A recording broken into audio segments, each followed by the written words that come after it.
Non solo gli episodi di violenza e le risse, non solo l'accoltellamento sul quale la procura sta ancora cercando di far luce, ma Piazza Garibaldi è anche teatro di spaccio di droga.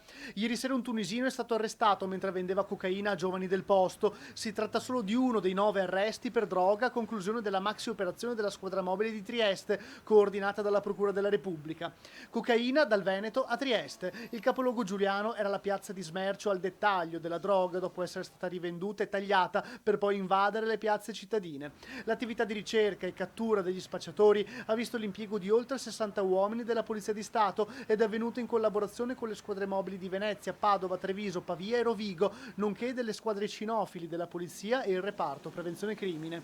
Gli indagati tunisini che gestivano la vendita della cocaina a Trieste con Piazza Garibaldi come principale centrale di spaccio si rifornivano ogni settimana da un gruppo di albanesi domiciliati a Venezia ma che spesso e volentieri viaggiavano fino a Trieste per portare la droga e riscuotere dai tunisini i proventi della vendita.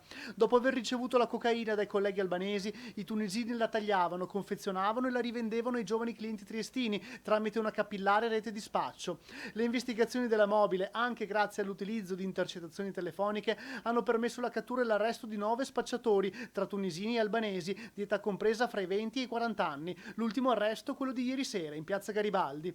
Le indagini durate diversi mesi hanno consentito di sequestrare in più episodi i quantitativi di droga che venivano poi destinati alla piazza triestina. 4 gli arresti che sono avvenuti in flagranza di reato.